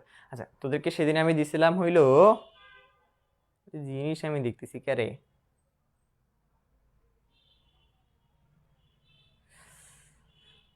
তোদেরকে সেদিন একটা আমি মানে ইয়া করছিলাম, উপদেশ দিছিলাম। উপদেশটা হলো, উপদেশ তো না, তোদেরকে একটা প্রথমে কোশ্চেন করছিলাম, সেটা হলো যে তোরা কে কি করবি জীবনে, কে হয় লক্ষ্য তো দুটা ভাই, লক্ষ্য দুটা, ওই দুটাকে নিয়ে লক্ষ্য একটা। আমি ক্লাস শেষ আমার মোটামুটি, এখন আমি তোদের সাথে একটু গল্প করব। গল্পটা হইলো যে, দাঁড়া একটা মিনিট দাঁড়া, এই তো পাইছি, থাম। গল্পটা হইলো যে জীবনে কি করে বড়লোক হওয়া যায়, তোরা তো সবাই এটা জানিস না, মানে সবাই জানতে চাস। সহজ মানে ভাই, পানি পানি, ফিজিক্সের মতো সহজ জিনিস কিছু নাই, ঠিক আছে? না না না না, ইকুয়াল এমসি স্কোয়ারটা আমি ফিরিয়ে দেবো না। ইকুয়াল এমসি স্কোয়ার তো অবশ্যই ফিরিয়ে দেবো না। ইকুয়াল এমসি স্কোয়ারটা এটা আপনাদেরকে সুন্দর করে লাইভ ক্লাসটা পেইড হবে, পেইড গ্রুপে আপনাদেরকে আসতে হবে। ওই যে একটু আগে পোলাপান বলতেছিল ভাই সব ফ্রি ক্লাস কেন, আমি ফ্রি ক্লাস দিলাম একটা, এখন দেখো ভালো লাগছে কিনা, বুঝছো? হ্যাঁ ভাই বুঝছি, ভালো লাগছে, হ্যাঁ ভাই ভালো লাগছে। তো ঠিক আছে, তুমি কোর্সে ভর্তি হয়ে যাও, তোমাকে সবকিছুই আবার দেখানো হবে এই সেম ভাবে। এখন এখন অনেকেই বলতে পারো যে ভাই আমি এগুলো অনেক উদাহরণ দিচ্ছি, অনেকবার দিচ্ছি, কারণ আসলে অনেকে আছে পজিটিভ ভাবে দেখে, অনেকে আছে খুব নেগেটিভ ভাবে দেখে। নেগেটিভ ভাবে কি, এ ভাই আপনি ব্যবসা করেন, হ্যাঁ ভাই আপনি কোর্সে ভর্তি হতে বলছেন, হ্যাঁ ভাই আপনি ফ্রি দিলে তো পারেন, তাই না? তো এখন কথা হলো যে আসলে বিষয়টা কি দেখো, দুনিয়াতে ভালো করে শোনো, দুনিয়াতে যতগুলো, বাংলাদেশে বলো বাইরে বলো, যত পণ্ডিত ফন্ডিত আছে না কেন, যারা আজকে ভালো ভালো জায়গায় গেছে, যারা আজকে কোথায় গেছে, খুব ভালো ভালো জায়গায় গেছে, তোমার কি মনে হয় তারা এই যে স্কুল পাশ করলো বা কলেজ পাশ করলো, পাশ করার পর ভালো জায়গায় চলে গেছে? কখনোই না। কারণ এই যে যেমন আমরা পড়ি কোথায়, আমরা পড়ি পলিটেকনিকে, আমাদের এই পলিটেকনিকে আমাদেরকে সময় দিছে কয় মাস, 6 মাস, এবং 6 মাসের মধ্যে থেকে আবার 3 মাস সময় মনে হয় পলিটেকনিকের চেয়ারম্যান সাহেব খেয়ে ফেলছে। হ্যাঁ, তো 3 মাস সময় খেয়ে ফেলছে উনি। এখন ওই 3 মাসের ভিতরে আবার আমরা ক্লাস করি কয়দিন, ক্লাস করি হলো মনে করে যে 1 থেকে 2 মাস, আর 1 মাস আমরা আমাদের রাস্তায় ব্যয় করে দিই, আল্লাহর রাস্তায় ব্যয় করে দিই আমরা, 1 মাস আর কি বলতে পারো। তো এখন কথা হলো যে এই কয়েক মাসে তোমরা আসলে কি শিখতে পারো বলো, কি শিখতে পারো পলিটেকনিক থেকে, কি শিখতে পারো বলো? আমি যদি চিন্তা করি আমার স্কুল লাইফ, তারপরে হচ্ছে আমার প্রাইমারি লাইফ বলো, এগুলো লাইফ আমার অনেক ভালো ছিল, খুবই মানে এনজয় করতাম। আমরা ক্লাসে যাওয়ার জন্য আমার আগ্রহ অনেক বেশি ছিল, আর ফ্রেন্ডের সাথে ফুটবল খেলবো, ফ্রেন্ডের সাথে আমরা ক্রিকেট খেলবো। সো প্রাইমারি আর স্কুলের লাইফটা কেন জানি আলাদা রকমের ছিল, কেন জানি এখন কলেজে এসে লাইফটা কেন জানি আর আগের মতো কেন জানি নাই, স্যারদের সাথে মানে আন্ডারস্ট্যান্ডিং হয় না, দেখা যায় যে একটা সেমিস্টার পর পর স্যার চেঞ্জ হচ্ছে, একটা স্যারের সাথে বন্ডিং হলেও দেখা যায় আবার নতুন আরেকটা স্যার আসতেছে, মানে এরকম হচ্ছে না কেন জানি, তাই না? তোমরা কি এটা ফিল করছো? আমি কিন্তু এটা ফিল করি আসলে, যে দেখা যায় যে পলিটেকনিক কেমিস্ট্রি উঠলাম, তখন দেখা যায় আবার গ্রুপ টুর ভাগ হয়ে গেল, স্যাররাও ভাগ হয়ে যাচ্ছে। সো এরকম করার কারণে দেখা যায় যে টিচার আর স্টুডেন্টের মাঝে বন্ডিংটা হচ্ছে না। সো এখানে আসলে পড়াশোনার মাঝে খুব একটা মজা নাই, কারণ দেখা যায় প্রতিনিয়ত নতুন নতুন টিচার আসতেছে। কিন্তু তোমরা যদি এখানে পড়ো বা একটা প্রতিষ্ঠানে পড়ো, যেটা কোচিং সেন্টার বলো বা প্রাইভেট সেন্টার বলো, সেখানে কিন্তু একটা টিচার বলতে পারো। তো এই ক্ষেত্রে পড়ার একটা মজা বা আনন্দ খুঁজে পাওয়া যায়, ঠিক আছে, যেটা আমরা স্কুল বা প্রাইমারি লাইফে পেয়েছি, আমি খুব ভালো পেয়েছি। কিন্তু ওইটা আমি এখন আমার কলেজে এটা পাই না ভাই, কলেজ সেজন্য আসলে যাওয়াটাও আমার ইচ্ছা করে না আর, যে কলেজ যাব কার সাথে কি করব, কোনো স্যার নাই পছন্দের, কোনো ফ্রেন্ড নাই পছন্দের, কারোর সাথে গল্প করার মতো ঠিক একটা ভালো লাগা আর কি কাজ করে না। এখন যেটা বলতেছিলাম আমি মেইন কথা, সেটা হলো যে পলিটেকনিক থেকে আসলে শেখাটা খুব আমাদের অল্প হয় লাইফে। এখন যেহেতু শেখাটা আমার লাইফে অল্প হচ্ছে বা আমি পড়াশোনার মাঝে সেখানে ভালোভাবে থাকতে পারছি না, তাহলে এমন একটা প্ল্যাটফর্মে আমাকে মানে যোগদান করতে হবে যেই প্ল্যাটফর্মটাতে আসলে পড়াশোনাটা রেগুলারলি হয় বা আমি কন্টিনিউয়াসলি সেটা করতে পারি। যদি তুমি এটা করতে না পারো তুমি বরবাদ হয়ে যাবে ভাই। আমি এটার উদাহরণ অনেক দিন আগে, আমি কিন্তু কয়েকদিন আগে একটা লাইভে বলছিলাম। আমার দুটা ফ্রেন্ডের উদাহরণ দিছি, যে এই দুটা ফ্রেন্ডের মাঝে দুটাই বিলিয়ন ছিল ভাই। একদল ছিল মানে ক্লাস 1 থেকে শুরু করে একদল ছিল, ঠিক আছে? তো দুটা ফ্রেন্ডের একদল ছিল, এখন দুটা ফ্রেন্ডে কিন্তু এখন বরবাদ। এই বরবাদ হওয়ার মেইন কারণ হচ্ছে তারা লাস্ট পর্যায়ে এসএসসির পর, এইচএসসিতে লাস্ট 2 বছর তারা আসলে পরিশ্রমটা করেনি।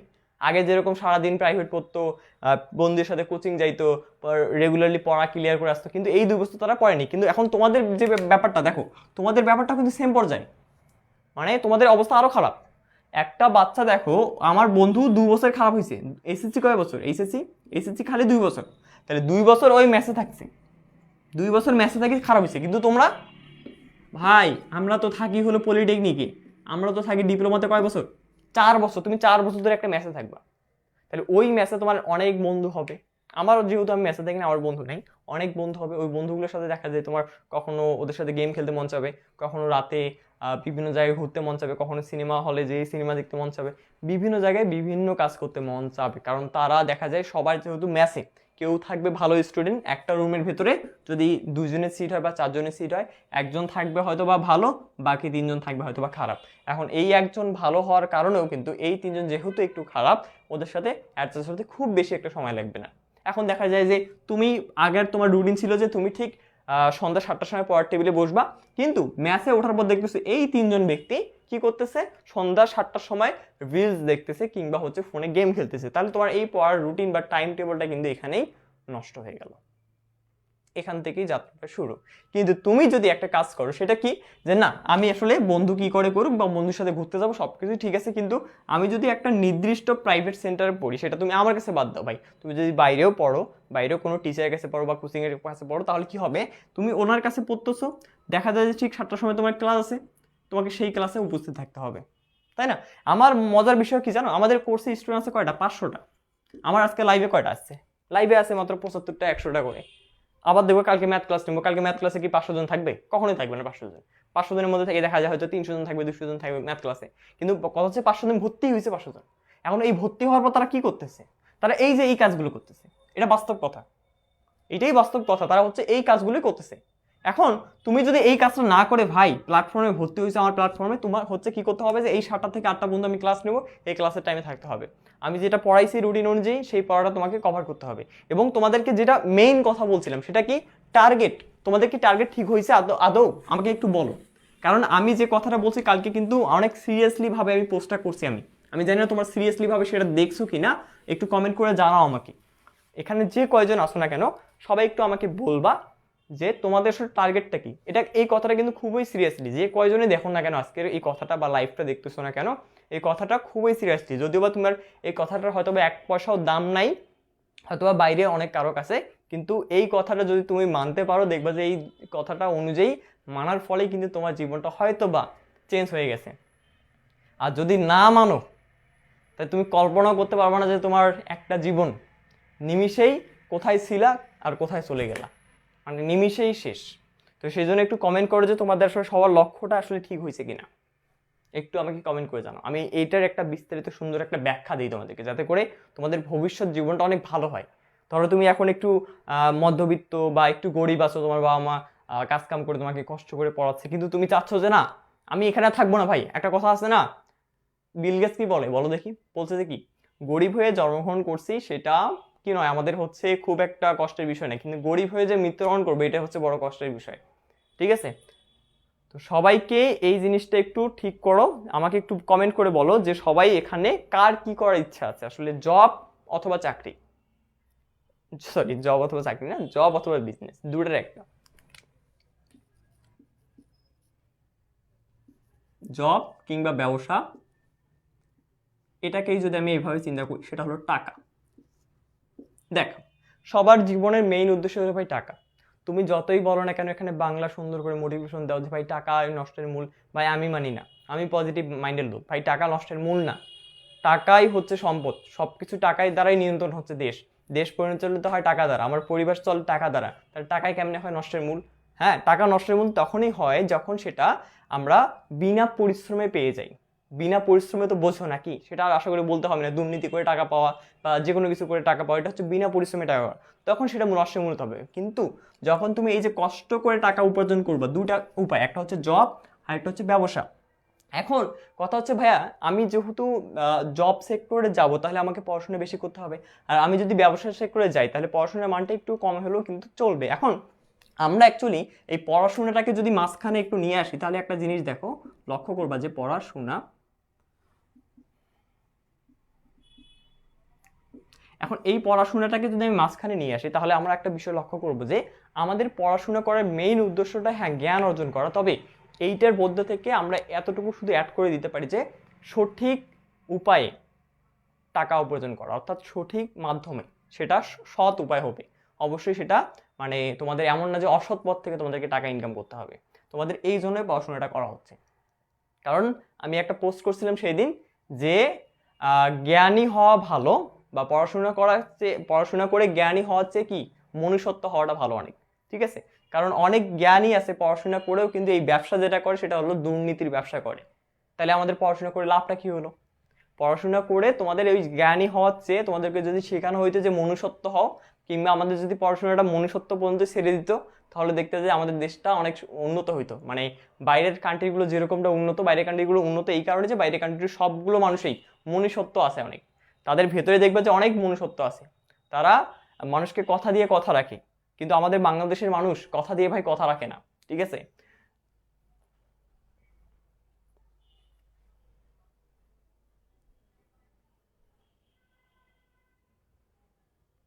ওকে, একজন লিখছেন অন্তর ইনশাল্লাহ বড় ইঞ্জিনিয়ার হবেন, বাবা মায়ের মুখে হাসি ফুটাবেন এবং একটা ভালো মেয়েকে বিয়ে করবেন। খুব ভালো কথা, খুবই ভালো বিষয়।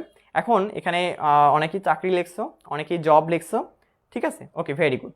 তাহলে এখন এখানে তোমরা যেটা লিখছো যে আমি এখন জব করব কিংবা ব্যবসা করবো, তাহলে তোমাদের লক্ষ্যটা কিন্তু এখান থেকে যেহেতু শুরু হচ্ছে, বা আমি যদি শুরু করে দিই, তাহলে তুমি এখন থেকেই ভাই টার্গেটগুলো চেঞ্জ করে নাও। মানে তোমার জানি না টার্গেট কি, তোমার টার্গেট হচ্ছে বর্তমানে কি, বর্তমান সেমিস্টারে জিপিএ, তোমাদের টার্গেট হচ্ছে বর্তমান সেমিস্টারে জিপিএ 4 পাওয়া কারো টার্গেট হচ্ছে কোনো মতে পাস করা, তাই না? এক একজনের টার্গেট এক এক রকম আছে বর্তমানে। বাট আমি মনে করি যে এইসব টার্গেট বাদ দাও, সত্যি কথা বলবো, এইসব টার্গেট একটু বাদ দাও। এইসব টার্গেট অরিজিনাল টার্গেট না। টার্গেট তুমি এখানে রাখো আর এখানে রাখো। কীরকম? যে ধরো সাপোজ তুমি জিপিএ 4 দরকার নেই, খুব একটা জিপিএ 4 দরকার নেই, তুমি কি করবা, তোমার রেজাল্টটা মিনিমাম 3.80, মিনিমাম 3.80 কিংবা 3.70 হলেও কোনো সমস্যা নেই আমার, কারণ চাকরির ক্ষেত্রে এই বিষয়গুলো খুব একটা ধরা হয় না। তো 3.80 বা 3.70 রেখে পড়াশোনাটা চালিয়ে যাবা। এবার যদি আরও তুমি ভালো রেজাল্ট করতে পারো সেটা তো তোমার ব্যাপার। কিন্তু এখানে আমি কেন এই কথাটা বললাম, এই কথাটা অনেকে আমাকে নেগেটিভভাবে ছুড়ে দেবে যে ভাই আপনি এত কম রেজাল্ট করতে বলতেছেন কি জন্য? ভাই আমার পলিটেকনিকে অনেক অনেক আমাদের ইয়ার টিচার আছে, আমাদের হচ্ছে কি বলে পার্ট টাইম টিচার আছে, তাদের হচ্ছে সিজিপিএ 3.90 প্লাস পুরা অষ্টম সেমিস্টার জুড়ে এখন পর্যন্ত একটা চাকরিও করতে পারেনি। কেন হলো এই সমস্যাটা? তাহলে চিন্তা করে দেখো, 3.90 উপরে, 3.90 উপরে ভাবা যায় প্রত্যেকটা মানে তার সেমিস্টারের রেজাল্টগুলো কীরকম ছিল? তার সেমিস্টারে 3.90 নিচে কখনোই ছিল না। তাহলে এত ভালো রেজাল্ট করার পরও সে জব সেক্টরে ব্যর্থ। তাহলে তুমি এই ভালো রেজাল্ট করে কি করবে বাবা? এই 4A4 নিয়ে কি করবা? কোনো লাভ তো নাই। তোমাকে যেটা করতে হবে, তোমাকে একটু চালাক হতে হবে। তুমি এতটুকু রেজাল্ট নিয়ে সন্তুষ্ট থাকো, এমন বাকি যে তোমার এই যে 20, এই রেজাল্টটা যে তোমার হাত থেকে ছুটে গেল, এই রেজাল্টের পড়ার সময়টা তুমি এখানে দাও। অর্থাৎ তুমি এখন থেকেই বিভিন্ন ধরনের জব সেক্টরের বইগুলো নিয়ে আসো বাসায়, পুরোনো বইগুলো অনেক কম দামে পাওয়া যায়, সস্তায় পাওয়া যায়, ওটা নিয়ে আসো, নিয়ে এসে পড়া শুরু করে দাও। যেমন আমি তোদের একটা দেখাই, দেখো এগুলো হচ্ছে ভাই আমার জীবনে বাস্তব কথা। হ্যাঁ, বাস্তব কথাগুলো বলতেছি, তোমাদের হয়তো কাজে লাগবে। দেখো আমি একটু কাছ থেকে দেখাই, দেখো তো কি লেখা আছে, civil engineering PSC non cadre লিখিত। এইটা আমি কিনছিলাম কখন জানো? যখন আমি ফার্স্ট সেমিস্টারে ছিলাম তখন। কারণ ফার্স্ট সেমিস্টারে আমার টার্গেট ছিল বেসিক্যালি জব করা। তো জব করবো আমি, এই বইটা আমি পড়া শুরু করছি তখন থেকে আমি এই বইটা পড়ি। তাইলে এখন আমার কাছে আরও বই আছে, জবের অনেকগুলো আরও বই আছে, এটা মানে আমার কোচিং সেন্টারে আছে আর কি, এখানে আর নাই বইগুলো। সো এখন কথা হলো যে আমি বই কিনছিলাম সেই তখনই, আমি বই কিনছিলাম কি সেই তখনই আমি বই কিনছিলাম, কারণ তখন টার্গেট ছিল আমার জব করার। তো আমি বইটা কিনছিলাম, ওই বইটা কেনার পর আমি দেখছিলাম যে জবে আসলে চাকরির প্রশ্নগুলো কীরকম হচ্ছে, আমার ডিপার্টমেন্ট থেকে প্রশ্ন কি কি হচ্ছে, নন ডিপার্টমেন্ট থেকে প্রশ্ন কি কি হচ্ছে। তাহলে কি হচ্ছে, আমার একটা আইডিয়া হয়ে যাচ্ছে। যেমন ধরো সাপোজ বালির এফএমটা গুরুত্বপূর্ণ আমাদের জন্য, সিভিল ডিপার্টমেন্ট যারা আছে বালির এফএম এটা গুরুত্বপূর্ণ। তখন আমি কি করতাম, যে বালির এফএমটা আমি আমার বইয়ে যেটা লেখা আছে সেটাও পড়তাম এবং এই বইয়ে যেটা লেখা আছে সেটাও পড়তাম। তাহলে আমার দেখা যায় যে সাপোজ ধরে না যদি আমি ওই বইটা নাও পড়ি, আমি যদি এই বইটাই পড়ি, তাহলে আমার এটা পরীক্ষার জন্য হয়ে যাচ্ছে, প্লাস আমার জব প্রিপারেশনটাও কিন্তু একসাথে আমার লিখিতের হয়ে যাচ্ছে। তো আমি এই কাজগুলো করতাম, যে বই নিতাম, বই নেওয়ার পর আমি এটার সাথে ম্যাচিং করতাম আমার বইয়ে কি আছে আর আমার এই জব সেক্টরের বইয়ে কি আছে, এর ম্যাচিং করতে করতে করতে করতে আমি কিন্তু প্রথম সেমিস্টারেই আমি এতটা মানে এগুলো পড়ে ফেলি, এই বিষয়গুলো ভাইবা থেকে শুরু করে প্রত্যেকটা বিষয়, যে আমার মনে হচ্ছিল যে আমি জাস্ট এখন এই পলিটেকনিকটা পাস করা বাদ দেন, আমি প্রথম সেমিস্টারটা শেষ করেই পরীক্ষা দিয়ে যাব, আমি ইনশাল্লাহ ওখানে টিকে যাব। কারণ এখানে তো আসলে মানে কিছু নাই। যদি বলি নন ডিপার্টমেন্টের কথা, ওখানে তো কিছু নাই। ডিপার্টমেন্টের কথা না হয় বাদ দিলাম, প্রথম সেমিস্টার তো ডিপার্টমেন্ট পাবো না। নন ডিপার্টমেন্টের যদি কথা বলি, নন ডিপার্টমেন্টগুলো ইজিলি পাওয়া যাবে। তাহলে এই বিষয়গুলো তোমাদেরকে যারা জব করবা এখন থেকেই করতে হবে। আমি তোমাদেরকে মানে বলতেছি, তোমাদেরকে আমি একমাত্র জাস্ট এইটা তোমাদেরকে আমি বলতে পারি যে তোমাদেরকে বইটা এখন থেকেই পড়তে হবে। অন্য বড় ভাইরা কি বলবে, অন্য বড় গার্জিয়ান কি বলবে আমি জানি না, তারা হয়তো বা বলবে যে ডিপ্লোমার পরে করো বা পঞ্চম সেমিস্টার করো, চতুর্থ সেমিস্টার, দরকার নেই ভাই, তুমি এখন থেকেই করো। যত দেরি করবা তত লস, যত দেরি করবা তত লস তোমার, ঠিক আছে। বিভিন্ন ধরনের ভাইবার দেখবা যে বিভিন্ন গ্রুপ আছে চাকরি, যেমন আমি আগে প্রথম সেমিস্টার বিভিন্ন ধরনের চাকরির গ্রুপে ছিলাম, কিন্তু এখন আর ওই গ্রুপগুলো আমার কাছে হারিয়ে গেছে, কারণ ওই গ্রুপগুলো বেশি ফলো করা হয় না। সো ওই গ্রুপে যারা চাকরি পেত আর কি, তারা বিভিন্ন ধরনের পোস্ট করতো যে আমার ভাইবার পরীক্ষাটা এইভাবে হয়েছে, তখন আমি ওইগুলো পড়ে পড়ে দেখতাম যে তাদেরকে আসলে কি কি কোশ্চেন জিজ্ঞেস করতো। তাদেরকে জিজ্ঞেস করতো একটা কমন কোশ্চেন, যে তোমার এলাকার দুজন মুক্তিযোদ্ধার নাম বলো, তোমার এলাকার দুইজন রাজাকারের নাম বলো। এখন তোমরা সবাই এখানে যারা দেখতেছো একটু বুকে হাত দিয়ে বলো তো, একটু বুকে হাত দিয়ে বলো যে তোমরা এখানে কয়জন তোমাদের এলাকার মুক্তিযোদ্ধার নাম প্লাস হচ্ছে রাজাকারের নাম জানো। একজনও মনে হয় না সঠিকভাবে বলতে পারবা। যদি তুমি এটা না বলতে পারো তাহলে তুমি ভাইবাতেই ওখানে ফেল হয়ে গেলা তো। তারপর আরে কি ধরে, যে মনে করো তোমার যে এলাকা যেখানে তুমি জন্মগ্রহণ করছো, তোমার সেই এলাকার মধ্যে বিখ্যাত কোন জিনিসটা বা কোন জিনিসের জন্য বিখ্যাত, বা তোমার এলাকার বর্তমানে মেয়র কি, তোমার এলাকার উপজেলার চেয়ারম্যান কি, এই কোশ্চেনগুলো কিন্তু তারা ধরে। সো আমাদের কি এগুলো সম্পর্কে আগে থেকে জানা লাগবে না? এখন যদি আমরা ওই ডিপ্লোমার পরে জানতে চাই, এই যে তোমাদেরকে যে বড় ভাইরা বলবে যে ভাই তুই ডিপ্লোমা অষ্টম সেমিস্টার পর আগত পাশ করা আগত কোনো মতে, তারপর তুই চাকরির কথা চিন্তা করিস, তখন কি হবে জানো? তখন এই যে তোমার উপরে যে বাবা মা আছে না, বা তোমার উপরে যে বাবা আছে না, তোমার বাবা যে তোমাকে পুরো 4 বছর ধরে টাকা দিচ্ছে, এটা কি কম টাকা রে ভাই? তুমি একটু হিসাব করে দেখিও তো, তোমার বাবা বর্তমানে তোমাকে প্রতি মাসে কয় টাকা করে দেয়, সেটা 4 বছরে গিয়ে কত টাকায় রূপান্তর হয়। তাহলে এতগুলো টাকা দিচ্ছে, যে টাকা দিচ্ছে সে বোঝে যে টাকা দেওয়ার কত মর্ম বা কত মূল্য। তাহলে এত টাকা দিচ্ছে, বাবা কিন্তু মনে মনে কিন্তু অনেক কষ্ট পাচ্ছে যে হ্যাঁ আমার টাকাগুলো চলে যাচ্ছে। বাবা তোমার মুখের দিকে টাকা আছে যে তুই অষ্টম সেমিস্টার পাস করবি, চাকরি করবি, তারপর আমি শান্তিতে থাকবো। কিন্তু তুমি কি করলা? তুমি অষ্টম সেমিস্টার পাস করলা, অষ্টম পাস করার পর ঢাকা গিয়ে ফির গাজীপুরে থাকবা কয় বছর? চিন্তা করে দেখো তোমাদের আসলে কিরকম মানে বেলাইনে পাঠানো হয়। 1 বছর থাকতে হবে, কত বছর? 1 বছর গাজীপুরে থাকতে হবে, তারপরে নাকি চাকরি পাবা। এটা কোন ধরনের কথা ভাই? 1 বছর কি জন্য থাকবা তোমরা? তোমরা 1 বছর কেন, তোমরা 1 মাস থাকবা, পরীক্ষা দিবা, দরকার পড়লে জব প্রিপারেশন, খালি জব প্রিপারেশনের পরীক্ষা দিবা, কোনো মানে পড়াশোনা বাদ দাও, জব প্রিপারেশনে কি দিবা, ওখানে পরীক্ষা দিবা 1 মাস। 1 মাস পরীক্ষা দেওয়ার পর বিভিন্ন যেখানে পরীক্ষা মনে করো হচ্ছে, সার্কুলার দিছে, ওখানে যা পরীক্ষা দিবে, একটা পরীক্ষা দিবে, একটাতে তুমি টিকবা। তোমার টার্গেট হবে এরকম টার্গেট, কিন্তু তোমার টার্গেট কি করছো তুমি? 1 বছর। এই 1 বছর এই যে তোমার বাবা আছে, বৃদ্ধ বাবা আছে, এই তোমার বাবা এই 1 বছর কি এতগুলো টাকা তোমাকে দিতে পারবে? তুমি কি গাজীপুরে খরচ জানো গাজীপুরে? তাই তুমি কেন এই 1 বছরকে ধরে আছো? তুমি 1 বছরকে ধরে রাখা বাদ দাও, তুমি এখন থেকেই পড়ো। তুমি চিন্তা করো যে তুমি অষ্টমের পর খালি কোনো মতে খালি আমি সার্টিফিকেটটা খালি পাই, তোমার চিন্তা ভাবনা হবে এরকম, আমি খালি সার্টিফিকেটটা পাই, পরীক্ষার সার্কুলার যেটাই দেখবে কেন আমি যাবো, পরীক্ষা দেবো, ওখান থেকে আমার জবটা হয়ে যাবে 100%। কনফিডেন্স এরকম রাখবে, ওভার কনফিডেন্স দরকার বলে রাখো। অনেকে বলে না ওভার কনফিডেন্স ভালো না, কেন এই জব সেক্টরে আমি যদি ওভার কনফিডেন্স দিয়ে পড়াশোনা করি, ওভার কনফিডেন্স দিয়ে যদি আমি আগে থেকেই পড়ি, তাহলে এটা ক্ষতি কি ভাই? ক্ষতি তো নাই। পড়া ভালো কিন্তু না পড়া ভালো না, কনফিডেন্স না থাকা ভালো না, কনফিডেন্স থাকা ভালো, কিন্তু যদি না থাকে তাহলে কিচ্ছু হবে না। এটা গেল জবের কথা। সেম ভাবে আমরা যদি এই ব্যবসার কথাটাও বলি, এটাও তোমাকে চাইলে এখন থেকে শুরু করতে হবে। যদি তুমি জব না করো, যদি জবে মানে পছন্দ না হয় তোমার, যেমন আমার বিশেষ করে জবটা খুব একটা এখন ভালো লাগে না, কারণ জবে আমার যেমন স্বাধীনতা নেই, যেমন আমি যখন তখন জব থেকে ছুটি নিতে পারবো না, আমাকে আমার উপরে বস থাকবে, সো আমার এই বস জিনিসগুলো ভালো লাগে না, সো আমি জব হয়তো বা করবো না। এখন আমার চিন্তা ভাবনা কি, আমার চিন্তা ভাবনা হচ্ছে বিজনেস। তা আমি কি করি, আমি এখন যেটা করতেছি, এই বিজনেসের জন্য পুঁজি দরকার, সো ওই পুঁজিটা আমি এখন থেকে জমানো শুরু করতেছি। যেমন সাপোজ ধরো যে আমি 1 লাখ টাকা আমার পুঁজি লাগবে, সো ওই 1 লাখ টাকা কি আমি প্রথম সেমিস্টার থেকে শুরু করলাম, বা দ্বিতীয় সেমিস্টার থেকে শুরু করলাম, বা চতুর্থ সেমিস্টার থেকে শুরু করলাম। আমি এই চতুর্থ সেমিস্টার থেকে শুরু করে আমার 1 লক্ষ টাকা একটা ব্যবসার জন্য লাগবে। সেই ব্যবসাটা যে কোনো কিছু হতে পারে, যেমন কাপড়ের আইটেম হতে পারে, ইলেকট্রনিক্সের আইটেম হতে পারে, কিংবা ফুড মানে তুমি খাবার দাবার বিক্রি করবা বিভিন্ন অনলাইনে, বা হচ্ছে তোমার আরও বিভিন্ন ধরনের বিজনেস আছে, যেমন ধরো তুমি অনলাইনে ফ্রিল্যান্সিং করতে পারো চাইলে, কিন্তু বাট ফ্রিল্যান্সিং এটা আমি ভালো বলবো না, তুমি ভাই মাঠে নেমে মাঠের বিজনেস করো, যেগুলো আসলে মাঠে ঘাটে হয়, ঠিক আছে। বিভিন্ন ব্যবসা হয়, যেমন মনে করো চালের ব্যবসা আমি ধরতে পারি, কোনো সমস্যা নেই, চালের ব্যবসা আমি ধরতে পারি, কারণ সব ব্যবসাই খুব ভালো ব্যবসা। তুমি চাইলে রেস্টুরেন্টের ব্যবসাও করতে পারো, তুমি ইঞ্জিনিয়ার, তাতে সমস্যা নেই। তুমি যদি রেস্টুরেন্টের ব্যবসা করো, সমস্যা কি? তুমি আজকে আমি তো বললাম যে ইঞ্জিনিয়ার মানে এটার অর্থ হচ্ছে তুমি জ্ঞান অর্জন করছো, এই জ্ঞান অর্জন দিয়ে তুমি সৎ পথে টাকা ইনকাম করবা। সো এই ব্যবসা করার জন্য তোমার যে টাকাটা লাগবে, তোমার সেই টাকাটা তোমার এই সেমিস্টার থেকে মানে এখন থেকে তোমার একটা বড় খুঁটি নাও, বা বড় একটা ব্যাংক নিতে পারো। এই যে ব্যাংক আছে না, ছোট ছোট ব্যাংকগুলো আছে, এই বড় একটা ব্যাংক কিনে ফেলো, বড় একটা ব্যাংক কিনে ফেলো, এবং তুমি প্রতিদিন যত পারো তত করে এই ব্যাংকে তুমি সঞ্চয় করো। এবং ওইটা সঞ্চয় করার সাথে সাথে তোমাকে যেটা কাজ করতে হবে, তুমি যে বিষয়ে আর কি ব্যবসাটা করতে চাচ্ছ, কিংবা ধরে নিলাম যে তুমি একাধিক সেক্টরে ব্যবসাতে যেতে যাচ্ছ, সেটা এক্সপোর্ট ইম্পোর্টও হতে পারে, কিন্তু এক্সপোর্ট ইম্পোর্টের ব্যবসাটা কিন্তু অনেক ভালো ব্যবসা, ঠিক আছে। এই শহরগুলোতে, তোমার যে পলিটেকনিক আশেপাশে শহর না ওটা, শহরগুলোতে ভালো করে লক্ষ্য করে দেখবা, যাদের 4 তলা বাড়ি 5 তলা বাড়ি সবাই কিন্তু ব্যবসায়ী মানুষ, তাদের দেখবা যে ব্যবসাগুলো আসলে কি কি।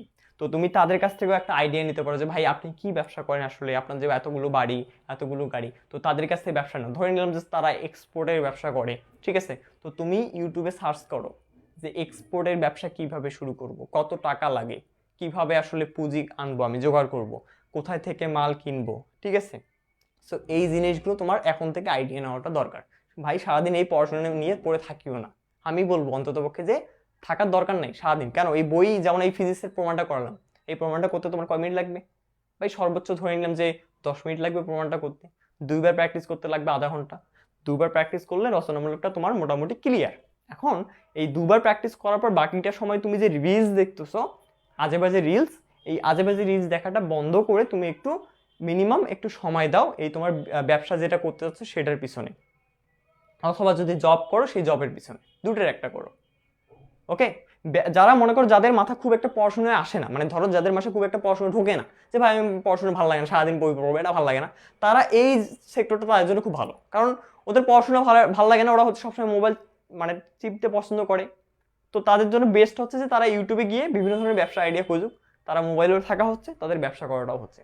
যারা পড়াশোনা করতে যাচ্ছ, পড়াশোনার মাঝেই থাকতে যাচ্ছ, ভালো মানুষ, তারা হচ্ছে এই যে সরকারি চাকরির জন্য সব সময় বইয়ের মাঝে পড়ে থাকতে হবে। শুধু যে আমাদের পাঠ্য বই পড়বো তা না, তোমাকে অবশ্যই অবশ্যই মিনিমাম 50% সময় না দাও, মিনিমাম 30% সময় দিতে হবে হচ্ছে তোমাদের জবের বইয়ে, ঠিক আছে। তো আমি যে কথাগুলো বললাম এই কথাগুলো যদি মেনে চলো, তাহলে জীবনে ভালো কিছু করবা। এই যে এখানে একজন লিখছে ভাইয়া টেক্সটাইলের কোর্স তো আপনার কাছে নেই, তাহলে কিভাবে পেইড ক্লাস করব? টেক্সটাইলের কোর্স নেই কে বলছে তোমাকে? অবশ্যই কোর্স আছে, সেকেন্ড সেমিস্টারে টেক্সটাইলের কোর্স আছে আমাদের। ওকে, সো অনেক কথা বললাম, সবাই জানি না কে কতটুকু এগুলো বুঝছো, ভালোভাবে নিছো, যারা নিছো তারা এটা নিয়ে কাজ করে যাও আজকে থেকেই, দেখবে ইনশাল্লাহ তুমি 5 বছর পর বা 3 বছর পর এটা একটা সফলতা পাবা। যদি সফলতা পাও তাহলে আমাকে একবার হলেও ফোন করাই জানাই দিবে যে ভাইয়া হ্যাঁ আমি আপনার ওই দিন একটা কথা বলছিলেন ওইটা শুনছি, এবং যার কারণে আজকে আমি এই জায়গায় আসছি, ঠিক আছে। ভাইয়া বিদেশে, আচ্ছা বিদেশে যাবো বিএসসি করতে, কোনো সমস্যা নেই। আমি তো বললাম ভাই দেখো তুমি, ভাই মেইন জিনিস হচ্ছে দুটো, তুমি বিদেশে পড়াশোনা করতে যাও আর তুমি যেখানে পড়াশোনা করো না কেন, পড়াশোনা করার পর তুমি যে বিদেশে পড়াশোনা করতে যাবা, এই বিদেশে যে পড়াশোনা করতে যাবা, তুমি এই পড়াশোনার পর কি করবা? জব করবা না? তাহলে লক্ষ্য তো একটাই, জব করা। এখন তুমি বিদেশে যাও আর তুমি দেশে থাকো, যেহেতু লক্ষ্য তোমার একটাই, তাহলে ওই লক্ষ্যটা নিয়ে তোমাকে আগাতে হবে। যদি বিদেশেও যাও পড়াশোনা করতে, লক্ষ্য কিন্তু ছাড়া যাবে না। আর বিদেশে যাওয়ার ক্ষেত্রে লক্ষ্যটাও এভাবে মানে ঠিক করে নাও যে তোমাকে অবশ্যই এই সময়টা যেটা আছে এই সময় তোমাকে আইএলটিএস পরীক্ষা দিতে হবে। এখন তুমি জানোই না যে আইএলটিএস পরীক্ষা কি, তুমি কিন্তু চাইলে প্রত্যেক বছরই কিন্তু আইএলটিএস পরীক্ষা হয়, তুমি কিন্তু চাইলে পরীক্ষা অংশগ্রহণ করতে পারো। এখানে তোমার বয়স ম্যাটার করবে না, তুমি কোথায় পড়ো এটাও ম্যাটার করবে না।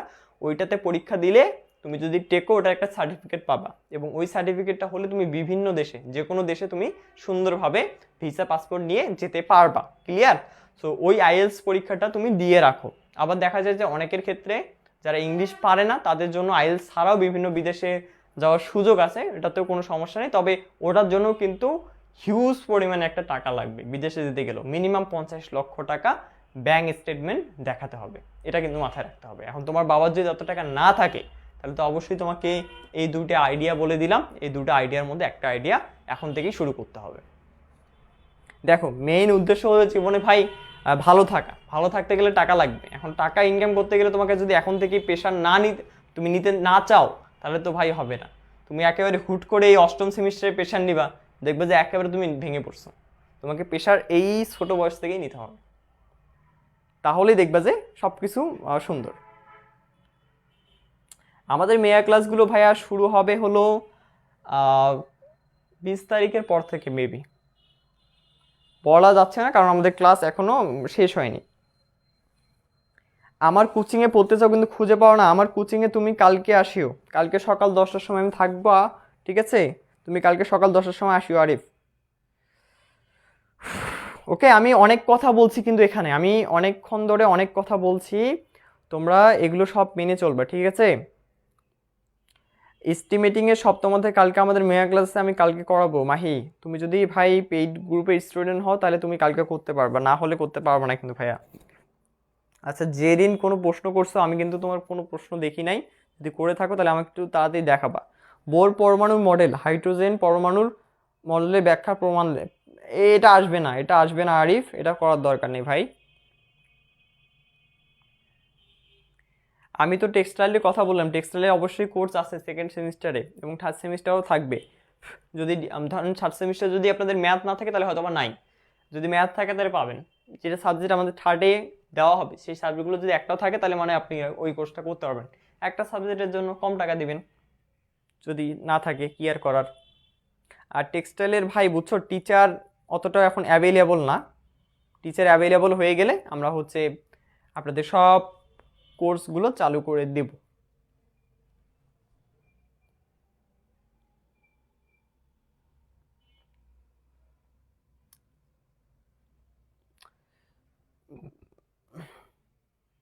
প্রাইভেট জব নিয়ে কি বলবো রে, তুই প্রাইভেট জব কেন করবো মাইম?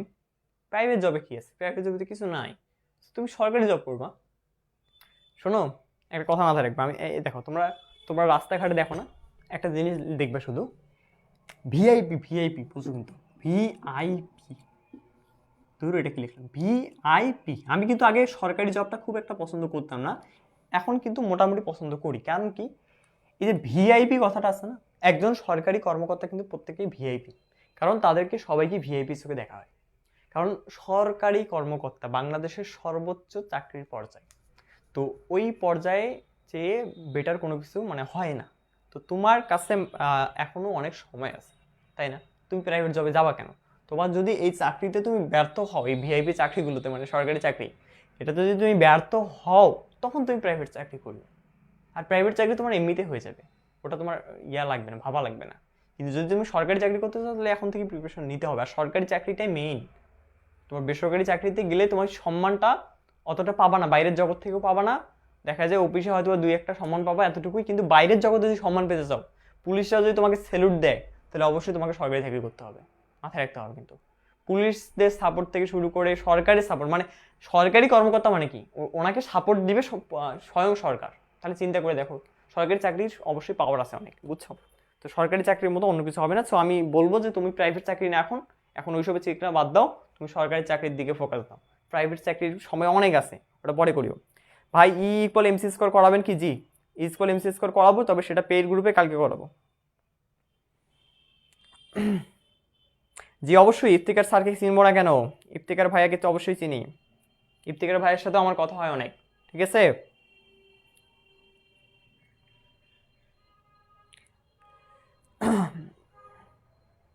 পড়াশোনা মাথায় না ঢুকলে বিজনেস করো মাইম, বললাম তো। তো যাই হোক, আজকে আর দেরি না করি রে, প্রথম সেমিস্টারের সরি ফিজিক্স ওয়ানের বাচ্চারা আমার জন্য অপেক্ষা করে আছে। ফিজিক্সের মতো অন্য সাবজেক্টের নোট দেওয়া যায় না? অন্য সাবজেক্ট বলতে কোন সাবজেক্টে? অন্য সাবজেক্টের যদি নোটের প্রয়োজন হয়, যেমন মনে করো ধরো ফিজিক্সে তো প্রত্যেকটা অধ্যায় প্রমাণ, তাই না? তো প্রমাণের জন্য নোট দেই, কারণ অন্য অধ্যায় প্রমাণ না থাকলে কি নোট দেবো? কিছু তো নোট দেওয়ার মতো নাই, সেজন্য আসলে দেওয়া হয় না, বুঝছো? ইলেকট্রিক্যাল সাবজেক্ট কেমন? ভাই শোনো, এই সকল কোশ্চিন আমাকে করবে না যে ইলেকট্রিক্যাল সাবজেক্ট কেমন, সিভিল সাবজেক্ট কেমন। সব সাবজেক্টেই ভালো, সব সাবজেক্টেই সুযোগ সুবিধা আছে, কিন্তু তোমাকে ভালো করে সেই সাবজেক্ট পড়তে হবে, এতটুকুই বলবো, শেষ, আর কিচ্ছু না। তো সবাই ভালো থাকো, হ্যাঁ, সবাই ভালো থাকো, সুস্থ থাকো রে, দেখা হচ্ছে আবার নেক্সট ক্লাসে। আল্লাহ হাফেজ, হ্যাঁ, সবাই ভালো থাকো।